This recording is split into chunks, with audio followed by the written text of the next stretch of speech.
They claim some friendships are made in a day and lost in a week.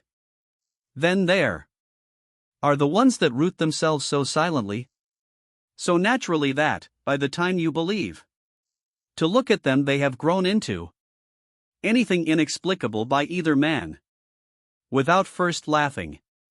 Tom Selleck and Sam Elliott and have known each other since for almost 60 years. They started as two unknown young men who could hardly get a camera to look at them. And now in 2026, one is 81 and the other 82. And people still ask, what is it? These two? The Helda was 6 years living like that friendship. Years in an industry that consumes people alive. Alive? The answer turns out to have everything about who they were before Hollywood told them who they were. Thomas William Selleck was born on January 29, 1945, in Detroit, Michigan. His family had made the move to Los Angeles when he was still young, and that city with all of its sunshine and ambition is where he spent the remainder of his life in trying to understand him. He was an athlete, nice enough to put a basketball in scholarship to the University of Southern California, but the attraction to always playing, always competing, with everything else for his mind. Before he ever stood before a camera in any way meaningful, he was working as a model and featuring in advertisements for things like Safeguard deodorant. He was charming, almost incredibly good-looking, which opened certain doors and shutting others. There's a way Hollywood has of watching a man with a look like Tom Selleck and deciding that it already knows what he is. Tom had been quietly insisting for years. Else. Samuel Pack Elliott was born in August 1944. In Sacramento, California. Where was Tom? Sam was something slick and collegiate, uncooked and more difficult to classify. His family went to Portland, Oregon, at the age of young, and there was something about the Pacific Northwest, its wide spaces, its that special quality of silence, has apparently settled down into Sam early and never went to. He himself grew a mustache that might one day be amongst the most identifiable bits of facial hair in the history of American movies. A voice so deep and unhurried developed, which directors would later devote years looking for the appropriate project to place it in. He was before any of that. Just a young boy from Sacramento trying to find his feet. The two men discovered each other, more or less, other in 1969. Of none of them were known, of neither any of them done anything to the industry would call important. They both came down small parts in an episode of the Western television series Lancer, episode 14, called Death Bait. And while their screen time was minimal, and they hardly registered characters anything else went on that day on the set that no script supervisor could have scripted down. Two young males, both attracted to the same kind of scenario, both working out the same sort of ship, called something in the other. It wasn't dramatic, it did not proclaim itself, it was only the beginning of the longest would have in a friend. The company. Tom's role in that Lancer episode came up with a narrative he still repeats, because it carries something crucial about who he'd been. The auditions took place at the historic Randall Ranch, and one of the most important aspects, what the casting team wanted to find out, was if an actor could ride horses. 2. A Western, but a trivial one. Query. Tom Selleck during the time Cannot. Some men in his position might have been. Lied. John Schneider infamously did that to get his part in the Dukes of Hazzard, but Tom weren't built like that. He spoke to the director, Bob. The straight truth, Totten. No, he wouldn't bike, but said that he was not afraid of horses, that he was a good athlete, that he was willing to learn if he given the opportunity. It was the kind of answer that gives away features. He was chosen for the part. Sam, seeing things happen, was already more a substantially developed Western presence. He'd had the voice, the look, the intuition. Quiet that the genre requires. Tom would later say, unrestrained and without. Sam's bitterness appeared to knew where Tom was headed as he was still trying to decide which way was onward. Sam was the more developed actor of the pair. The two of us, Tom has admitted over the years. There was no jealousy in it, only a honest appraisal of where each of them stood. Neither of them could have known in 1969. Was that this little joint credit on the forgettable episode of a Western TV series? Was the first sentence of a story that would take decades to tell in full?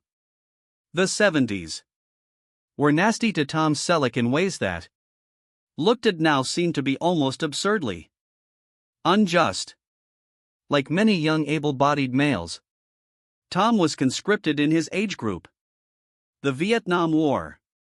He decided to join the California National Guard, 1967, and was assigned to the 161st Infantry Regiment, eventually winning the rank of sergeant, and after that, honorably discharged in 1973. He had 6 months of active duty, and Fox was silent when he got home. Released him from his contract while he was absent. He came back to Los Angeles with his service and his career in the past back to essentially zero. He clung. Audition. He continued turning up in advertisements, hundreds of them across the early 70s, doing all the stuff a young man, what the actor he is in the industry knows, face, and has not decided what to do with it. Then for a bit his luck changed when he got a part in the 1970 film Myra Breckinridge, and it is here that one among the queerest and most. His life was touched by unusual donors. Mae West, the great actress, then in her late 70s, had personally chosen the cast, and she had a particular like Tom. She led him to premiere. She spoke of him in interviews in the same breath as Cary Grant. Tom claimed he couldn't do it without Mae West. His career might have taken a entirely different way. As Sam spent those years doing what Sam Elliott has done, always serious about the job, assembling it piece by piece, showing up. He guested on Gunsmoke. He sought up roles where he might escape them. He was patient as only someone who really trusts in can afford to do what they are doing. Patient. Then, in 1979, something stirred. Tom and Sam got the role together in a TV miniseries, The Sacketts. Miniseries adaptation of Louis L'Amour novels playing two brothers. It was the first time they played characters together, not merely a shared set, and not only have the same episode. They had to be for the first time to create anything in between them on screen. And what the audience got to see was not two actors acting relationship, it was two men who already had one. The chemistry was instant and clear. Critics have seen. Audiences observed this. And so 3. Some years later, in 1982, same team brought them back for the Another L'Amour, Shadow Riders adaptation. This time as brothers who had fought on opposing sides of the Civil War. Tom for the Confederacy, Sam for the Union, and we must work together to rescue abducted family members. In the 1960s opening moment, Tom's character saves Sam's from a lynching the two siblings. 10 years we stare at each other across violence and isolation that was intended to have made them enemies, and they just push on. They mount their horses and gallop away. Still talk to the people that enjoy westerns about the two shows. There were something in them that was not so similar, behaving more like two men who have enough time in the together to know just how to listen and when. Movement. Sam Elliott and Tom Selleck, the critics agreed, were simply meant for genre, and the fact that their liking for each other was apparent in every frame. In the early 1980s, Tom Selleck's career, one of Tom Selleck's career biggest twists on TV history, and it almost didn't happen at all.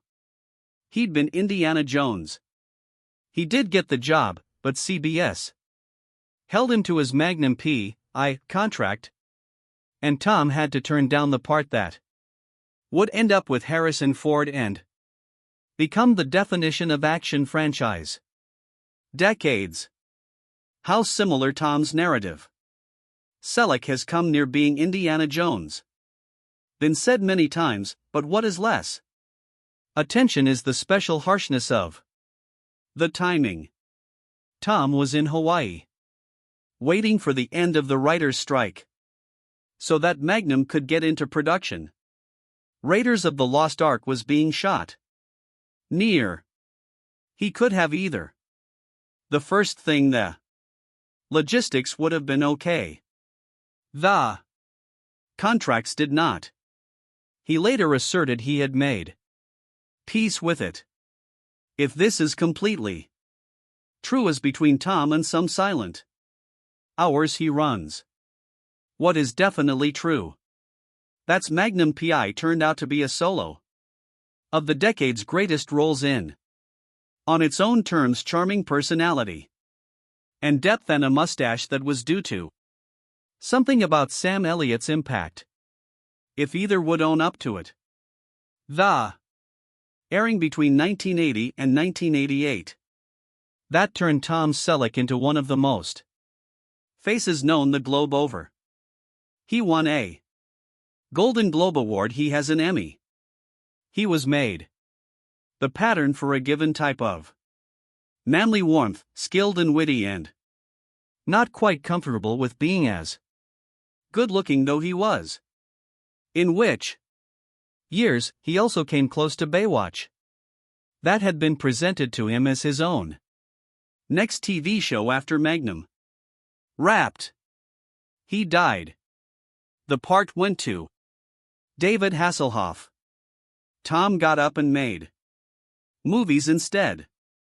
Of them, the Western Quigley Down Under, which ranks as one of his most purely pleasurable performances, and which he's often cited in recent years as the sort of work he wants to get back to. Meanwhile, Sam was creating a resume that has its own particular form. Roadhouse, 1989, Tombstone, 1993, where he played Virgil Orpin. The film, hosted by Tom's pal Kurt Russell. The Big Lebowski, 1998, Sam came as a reserved narrator who somehow made the entire weird universe of that movie seem real. Each of these roles played a part in the specific mythos Sam Elliott was building around himself, not by big gestures, but through a slow accumulation of credible Power. The two men kept orbiting one another. Through it all. The sector is big, but the world of the working Western actors is not, and Tom and Sam remained. Finding their way back to the same one. Talks, the same enjoyment of. Same kind of plot, the same comprehension of what it is to do. Take this work seriously and for long enough. 2021 saw Sam Elliott accomplished something that changed the viewpoint of a fresh generation of viewers. He was cast in 1883 Yellowstone prequel, Taylor Sheridan, for Paramount Plus as Shay Brennan, a Civil War veteran who became Pinkerton agent at the head of a wagon convoy of immigrants through the terrible American boundary. It was the biggest, most complex character that Sam had taken on years ago, and he placed in it the special gravitation of a 5-year womanless man. Decades learning how to carry a bag. Character without displaying the labor. Tom saw it from where?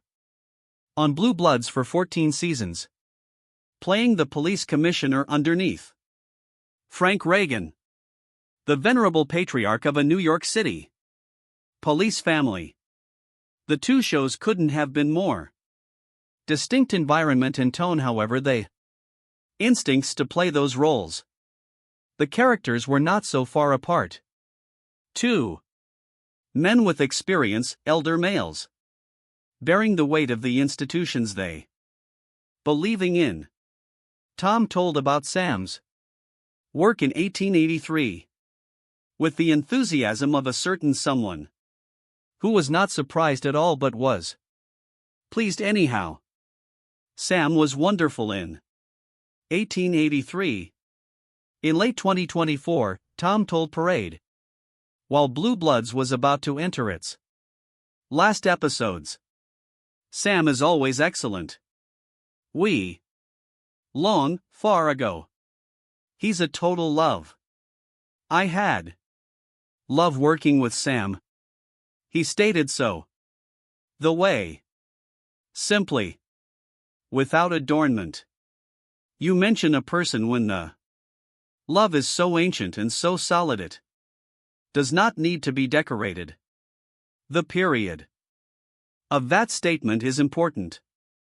Tom did it in what was, by any measure, one of the hardest times in his professional life. Blue Bloods cancelled by CBS November 2023.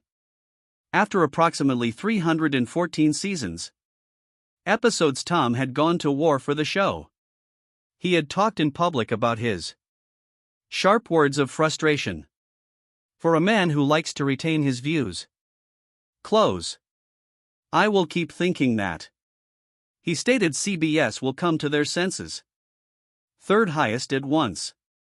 Scripted show on all of broadcast. We are winning the night the network didn't come to its senses. The show finished in December 2024. 81 years old Tom Selleck. Old and for the first time in years. Not functioning. The change was smooth. Those who know Tom well stated he struggling in the months following Blue Bloods ready. He was 14 years old. Traveling from his California spread. And establishing his life in New York City. Around a network drama schedule. And all of a sudden that framework was gone. He plunged himself into the physical labor of the ranch, repairs and upkeep, a sort of labor that keeps a 63-acre useful property.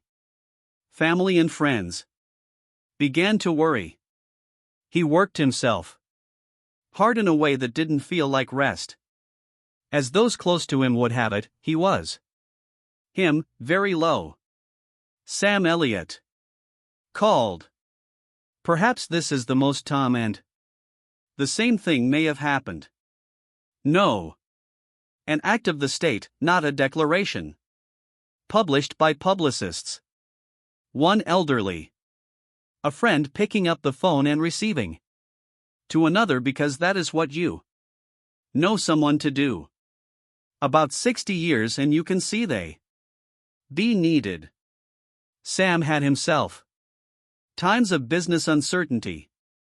Expands when the phone didn't ring and the waiting was a special of its own. Grinding, I'd been down those stretches in my career as I sat about waiting. Said Sam Elliott, for a phone call. It's a game of aggravation. That's the drawback to this business, the turn down. He knew what Tom was feeling. For he had felt it himself, and he would not allow his friends sit down alone with it. The two men reunited. Right in the months that followed, Tom began to shake off the funk.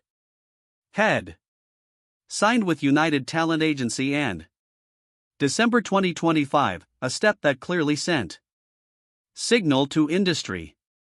He was not done. He was remaking himself. He'd been talking for years about a new Jesse Stone TV movie, returning to the small-town police chief persona he portrayed over 9 movies. He had not kept either his secret want to be with Taylor Sheridan, the inventor of 1883, on anything in the Western film. A decent Western is always on my list, Tom tells Parade. I've missed. That I want to ride a horse again. The connotation was plain to all who listening. Two men, one genre. Tom and Sam's discussions, by all accounts, had become precisely this opportunity. It's worth a stop here to think about Tom Selleck and Sam Elliott and the Western as an American art form, not as icons, nor symbols, which is what careless writing tends to do. To deal with them, but as practitioners. From the beginning of their careers, the Western is not mostly of cannons and horses in wide landscape, even if it has all those stuff. It's about a particular form of morality being tested by the circumstances. The hero of a Western is not just the quickest or most powerful. He's the one that does the right thing when doing the wrong thing would be a lot easier. Both Tom and Sam instinctively grasped this, and it is why their best genre work sounds less fun, more like argument, a steady argument for the idea. Because integrity is something worth even when it costs you. Tom's Krigley Down Under is probably the purest form of this. He plays a man who goes to Australia for employment, finds out that the individual who hired him wants him to slaughter natives and refuseth. Not with a speech, not with a elaborate moral deliberation, but only simply rising up and moving away from the cash. Sam Shea Brennan in 1883 has a comparable weight. A man who has lost his all, who has no particular motive left to be decent, and who selects decency nonetheless, for it is the only aspect of himself that he knows.